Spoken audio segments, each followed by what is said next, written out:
मेरे एक नाखून में एक सिर्फ दाना जो है चावल का वो बचा हुआ है, तो वो अगर आपको चाहिए तो आप खा। तो शिव जी ने तुरंत वो जो चावल का जो दाना था वो उसे शिव जी ने प्राप्त किया, और पार्वती जी जो है वो विष्णु जी के पास चली गई, नारायण के पास। इस प्रसाद को पाने के लिए देवी देवता, असुर, गंधर्व, किन्नर, भूत, पिशाच, ये सभी जो है वो आतुर रहते हैं। और ये भी कहते हैं कि महाप्रसाद जो है ना वो कभी झूठा नहीं होता। चिमाबाई, उन्होंने ये जो मोहन भोग नाम का भोग वहाँ पे शुरू किया था। तो जबकि वो माता महालक्ष्मी को नहीं लेके जाते रथ यात्रा में, तो माता महालक्ष्मी जो है वो गुस्सा होती है, तो उनको मनाने के लिए भगवान जो है उनको रसगुल्ले का भोग वो देते हैं। विमला जो है उनकी रात्रि में विशेष पूजा होती है, और इस विशेष पूजा में माँ विमला को बलि से पूजा होती है, बलि दे के। और बलि का जो भोग होता है, जो मांसाहार का भोग होता है, वो भोग भी दिखाया जाता है। रथ यात्रा पे जाते हैं तो उनके रथ के नीचे अनेक अतृप्त आत्माएं, भूत प्रेत जो है वो उनके नीचे चलते हैं। अधर मतलब होठ, और पणा मतलब जो द्रव्य जो है वो।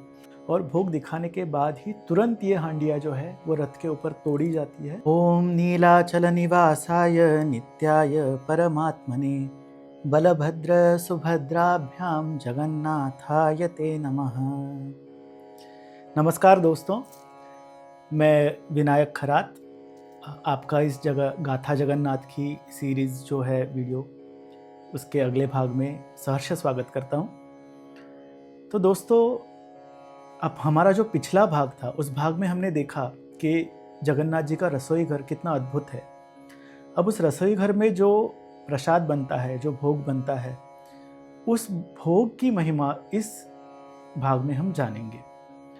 देखिए, जगन्नाथ का जो प्रसाद है उसको महाप्रसाद कहा जाता है। एक कहावत है कि जगन्नाथ का भात और जगत पसारे हाथ, मतलब इस प्रसाद के लिए सारा जगत अपना हाथ पसार के खड़ा रहता है।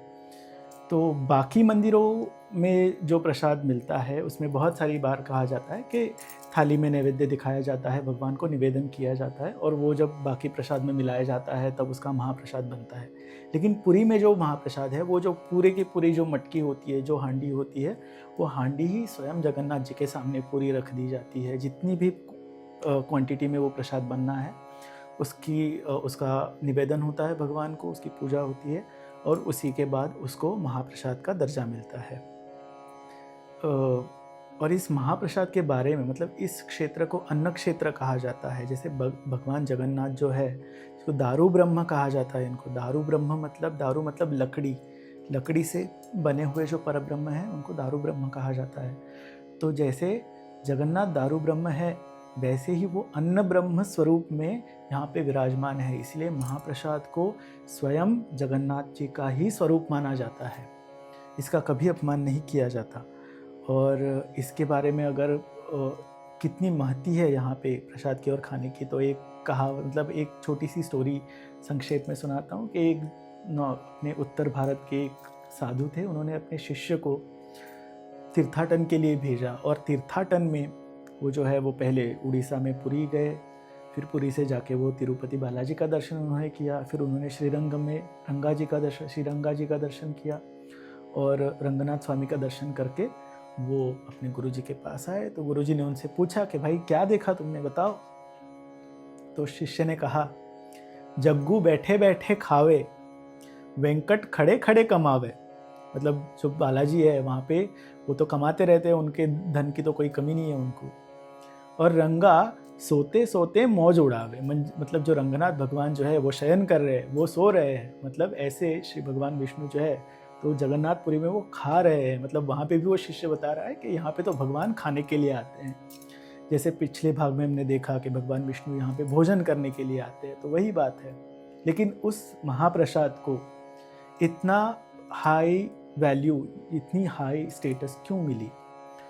पुराणों में इसकी एक कथा बताई जाती है, जो बहुत से स्कॉलर्स बताते हैं। कॉमनली बहुत सारी कथाएं जो है वो मौखिक रूप से अपने तक आती है।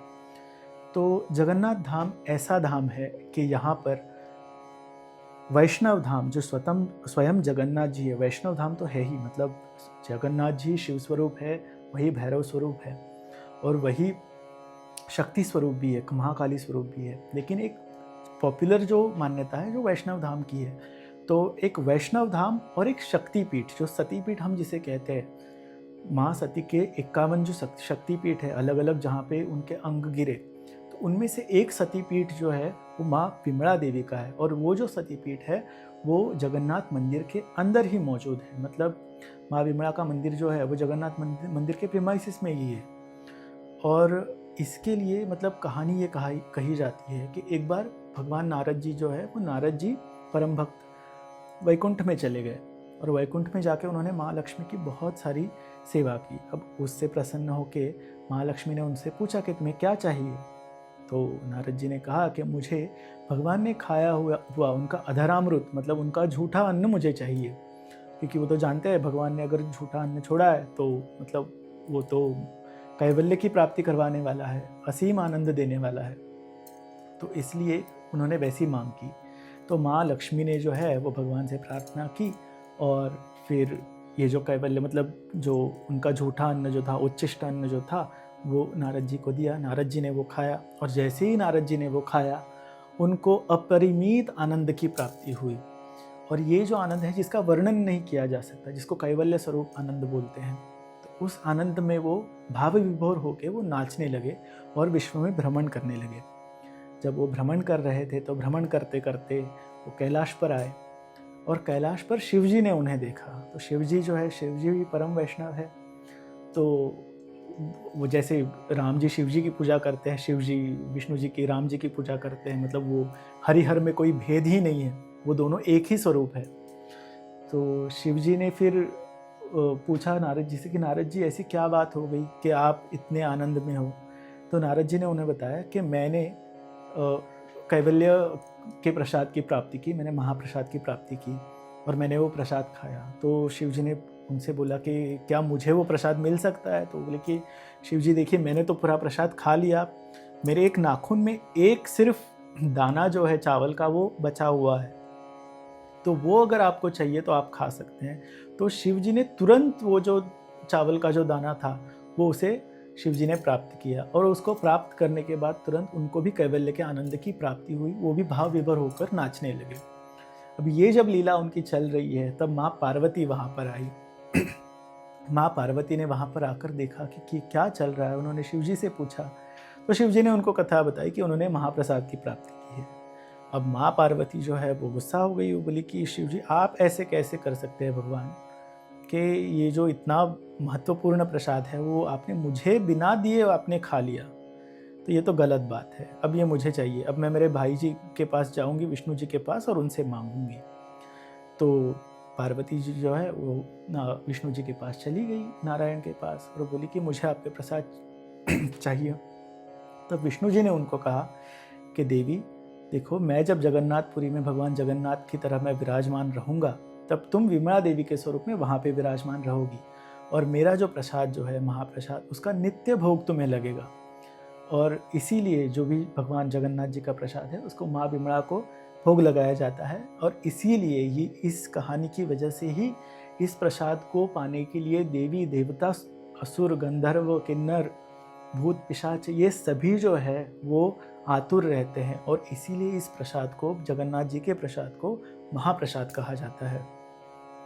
तो ये रही महाप्रसाद के पीछे की कथा।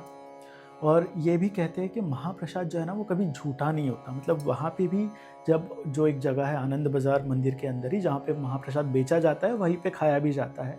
तो वो महाप्रसाद जो है, जैसे हम नॉर्मली कुछ भी खाते हैं तो एक के खाने के बाद दूसरे का जो होता है झूठा हो जाता है, तो महाप्रसाद का है जो कभी झूठा नहीं होता। और दूसरी बात तो कि आप देखिए, किसी भी भगवान को अगर हम नैवेद्य अर्पण करते हैं तो उसी भगवान का नैवेद्य हम किसी और भगवान को अर्पण नहीं करते। लेकिन जगन्नाथ जी का जो महाप्रसाद है, वो महाप्रसाद आप उनसे लेके आप इतर जो भी देवी देवता है आप उनको अर्पण कर सकते हैं। इसीलिए जहाँ भी पुरी के आसपास के जो इलाके हैं, वहाँ पे कोई भी फेस्टिवल होता है, कुछ भी होता है, वहाँ से पुरी से जो महाप्रसाद है वो महाप्रसाद वहाँ पे ले जाया करते हैं। तो ये रही महाप्रसाद की बात। अब देखते हैं कि महाप्रसाद दिन में कितनी बार, मतलब कितनी बार जगन्नाथ जी को भोग लगाया जाता है, कैसे कुक होता है वो तो हमने पिछले इसमें देखा था, लेकिन कितनी बार भोग लगाया जाता है। जो 56 भोग जो है, जो कॉन्सेप्ट है, एक्चुअली बोलने में बोला जाता है 56 भोग, वो तो जनरल टर्म्स में हम बोलते हैं, लेकिन अगर टोटल नंबर ऑफ आइटम्स अगर देखा जाए तो एक 435 मतलब 435 आइटम्स जो है वो पूरे साल में अलग अलग टाइम पे जगन्नाथपुरी के जो मंदिर है उसमें बनते हैं। मतलब सोचिए आप कितने अलग अलग प्रकार के व्यंजन यहाँ पे तैयार किए जाते हैं भोग के लिए।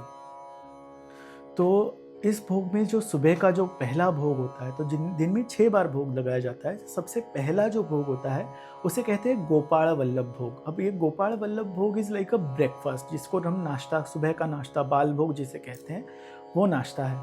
भगवान जब उठ जाते हैं, उनका मुखमार्जन वगैरह, मंगला आरती, ये सब जो बेसिक जो विधि है वो पूरे होने के बाद जो पहला भोग लगता है वो गोपाल वल्लभ भोग होता है। अब ये गोपाल वल्लभ भोग बाकी भोगों से अलग है, क्योंकि इस भोग में कोई भी पकाई हुई चीज़ नहीं दिखाई जाती। मतलब इस भोग में जो दिखाया जाता है वो केला, कद्दूकस किया हुआ नारियल, गुड़ के बने हुए लड्डू, दही, दूध, इस प्रकार के जो कच्चे और फल जो है, इस प्रकार के जो कच्चे द्रव्य जो है उनका भोग लगाया जाता है।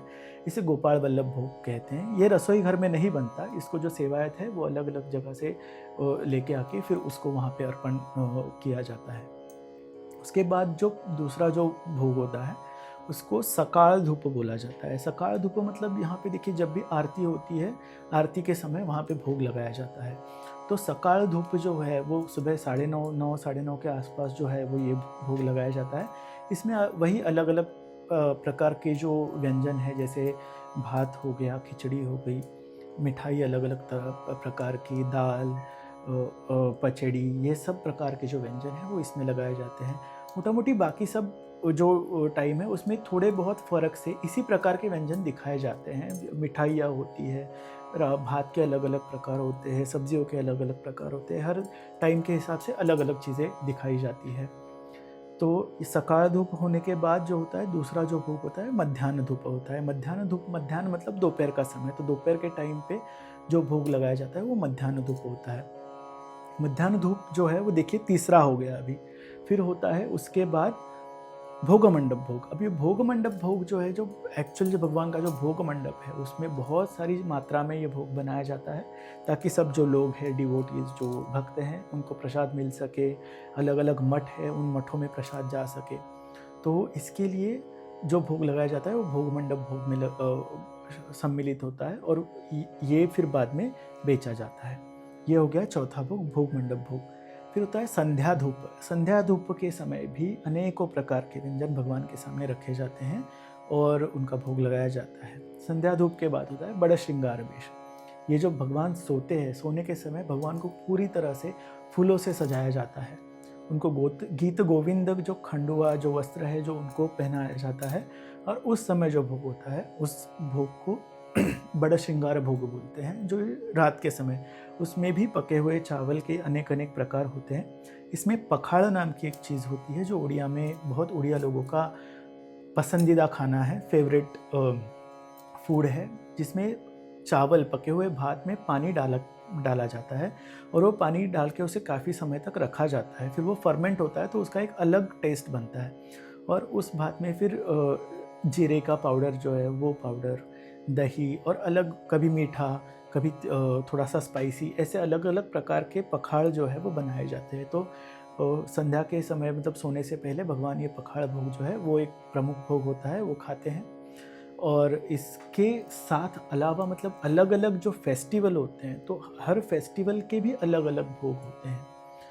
फॉर एग्ज़ाम्पल, जब समर का समय होता है उस समय टंका तोरानी नाम का एक द्रव्य जो है वो एक पेय है। वो जैसे हम समर के समय में, मतलब गर्मी के दिनों में छाछ पीते हैं, वैसे राइस का जो पानी है उसमें अलग अलग द्रव्य मिला के उस टंका तोरानी नाम की चीज़ बनाई जाती है, खास वही की है, और इसका भोग लगाया जाता है। ऐसे अलग अलग समय पर अलग अलग चीज़ों का भोग लगाया जाता है। अब मैं गया था लास्ट रथ यात्रा के टाइम पे, एक विशेष चीज़ मैंने देखी। जो हलवा होता है, हलवे की जो बना के काट के उसकी वड़ी बनाई जाती है, और उस वड़ी को भी वहाँ पे भोग एज अ अर्पण करते हैं। उसका नाम है मोहन भोग, और जब मैंने मतलब हिस्ट्री में पता किया कि महाराष्ट्र से जुड़ी ये चीज़ है कि राघोबा भोसले जो थे नागपुर के, तो ये जगन्नाथ मंदिर जो था काफ़ी समय तक मराठा रूल के अंडर था। और तभी राघोबा भोसले जो थे, उनकी माँ चिमाबाई, उन्होंने ये जो मोहन भोग नाम का भोग वहाँ पे शुरू किया था। तो ये भी एक अनोखा भोग है। दूसरा भोग है, एक अनोखा भोग है, वो है रसगुल्ले का। अब ये रसगुल्ला जो होता है, जब भगवान रथ यात्रा के बाद वापस आते हैं, तो जबकि वो माता महालक्ष्मी को नहीं लेके जाते रथ यात्रा में, तो माता महालक्ष्मी जो है वो गुस्सा होती है। तो उनको मनाने के लिए भगवान जो है उनको रसगुल्ले का भोग वो देते हैं। और इसीलिए ये भोग उस दिन का विशेष भोग होता है जब भगवान नीलाद्री विजय नाम का ये पर्व होता है, जब भगवान मंदिर में वापस आते हैं। तो मित्रों, ये रहे कुछ विशेष भोग जो दिखाए जाते हैं। ऐसे कई भोग हैं जिनके बारे में शायद कभी किसी अलग एपिसोड करके मैं उस एपिसोड में बताऊंगा। उसी के साथ अब देखिए, भगवान जब होते हैं गुंडीचा मंदिर में रथ यात्रा के समय, वो अपने जन्म स्थल पर जाते हैं। तो जन्मस्थल पर वो रहते हैं वहाँ पे, तो वहाँ पे भी ऐसे ही चूल्हे, ऐसे ही रसोई घर है वहाँ पे भी, और इसी प्रकार से भोग वहाँ पे भी बनाया जाता है और भगवान को उतने दिन भोग अर्पण किया जाता है। अब इस भोग में जो लास्ट टाइम हमने चीज़ें कवर नहीं की थी, तो वो थी कि कौन सी चीज़ें इस्तेमाल होती है, कौन सी चीज़ें इस्तेमाल करना बिल्कुल मना है। तो देखिए, इस्तेमाल चीज़ें जो होती है वो चीज़ें बिल्कुल देसी, जो हमारी पारंपरिक जो चीज़ें हैं वो होती है। चावल हो गया, घी हो गया, फिर कद्दू हुआ, कच्ची केली हुई, फिर स्वीट पोटैटो जो हुआ, इस प्रकार की जो देसी सब्जियां हैं वही इसमें यूज़ होती है। कोई भी ऐसे जो लेटर टाइम जो चीज़ें आई है वो इसमें यूज़ नहीं होती। तो यूज़ नहीं होती वो चीज़ों को थोड़ा ध्यान देना चाहिए कि काबुली चना यूज़ नहीं होता, जो अपना छोटा चना, देसी जो चना होता है वो यूज़ होता है। फिर कैप्सिकम यूज़, शिमला मिर्च यूज़ नहीं होती है। जो पोटैटो है, जो आलू है, वो यूज़ नहीं होता है। टोमेटो नहीं, मिर्ची यूज़ नहीं होती है। मिर्ची की जगह पे जो काली मिरी जिसे हम बोलते हैं, वो काली मिरी की पेस्ट डाली जाती है तीखे के लिए। और प्याज और लहसुन का तो कोई संबंध ही नहीं आता, क्योंकि वैष्णव पीठ है तो प्याज लहसुन नहीं बनता है। इसी प्रकार जो कॉलीफ्लावर जो है, गोभी है, पत्ता गोभी है, इस तरीके की सब्जियां, जो कुछ भी ये नई सब्जियां जो पोर्तुगीज़ों ने, अंग्रेज़ों ने अब हमारे देश में लाई है, उस वैसी कोई भी सब्जियां इसमें यूज़ नहीं होती है। और पूरा भोग जो होता है वो सात्विक अन्न होता है, और इसमें किसी प्रकार का नॉनवेज कभी नहीं होता।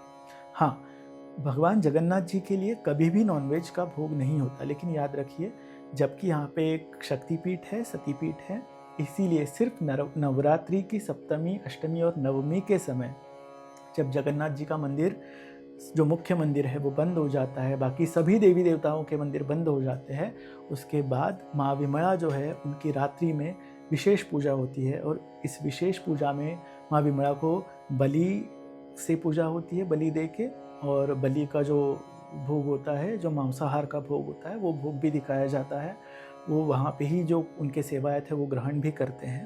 लेकिन ये सिर्फ उसी समय होता है जब जगन्नाथ मंदिर रात को बंद हो जाता है, और सुबह जगन्नाथ मंदिर खुलने से पहले ये सब कुछ जो है वो सब वहाँ से शुद्धि की जाती है, वहाँ पे क्लीन किया जाता है। तो ये दिन में नहीं होता। तो इसी तरह से मतलब एक वैष्णव पीठ की गरिमा और एक शाक्त पीठ की परंपरा, इस दोनों को यहाँ पे बैलेंस किया जाता है। और एक विशेष भोग जो है, उस भोग का मैं यहाँ पे वर्णन करना चाहूँगा, जिस भोग का नाम है अधरपणा। तो ये अधरपणा क्या होता है? देखिए, भगवान महाप्रभु जगन्नाथ जी जो है वो मुक्ति देने वाले हैं, इस संसार से मुक्ति देने वाले हैं। तो जब भगवान महाप्रभु जगन्नाथ जब रथ यात्रा पे जाते हैं, तो उनके रथ के नीचे अनेक अतृप्त आत्माएं, भूत प्रेत जो है वो उनके नीचे चलते हैं, और वो रथ के साथ ही वापस आते हैं। उनको एक ही अभिलाषा होती है, वो मुक्ति की। तो जब भगवान वापस आते हैं और रथ पर विराजमान होते हैं, तो मंदिर में पुनः प्रवेश करने से पहले एक दिन अधरपणा का भोग लगाया जाता है। इस अधरपणा के भोग में क्या किया जाता है? अधर मतलब होठ, और पणा मतलब जो द्रव्य जो है वो। तो बड़ी बड़ी हांडियाँ, जिनमें एक मीठा द्रव बनाया जाता है, जिसमें पानी, जायफल, इलायची और मीठे के अनेकों प्रकार, जिसमें छेना, ये प्रकार जो मिश्रण करके एक मीठा शरबत की तरह एक भोग बनाया जाता है। और ये देखा जाता है कि ये जो भोग की हांडी जो है वो भगवान के अधरों तक आए, वो भगवान के होठों तक आए, और ये भोग भगवान को दिखाया जाता है। और भोग दिखाने के बाद ही तुरंत ये हांडियाँ जो है वो रथ के ऊपर तोड़ी जाती है, और तोड़ के इनमें से जो पूरा द्रव जो है, जो पदार्थ है, वो पूरा रिज के नीचे निकल जाता है। इस द्रव का सेवन कोई भी मनुष्य प्राणी को नहीं करना चाहिए, क्योंकि ये जो भोग है ये उन अतृप्त आत्माओं के लिए होता है कि जो मुक्ति चाहती है, तो इस भोग का पान करके उन्हें मुक्ति मिल जाती है। तो ऐसा ये जो महाप्रसाद है वो मुक्तिदाता है। इस महाप्रसाद की महिमा मैंने आपको इस भाग में बताई।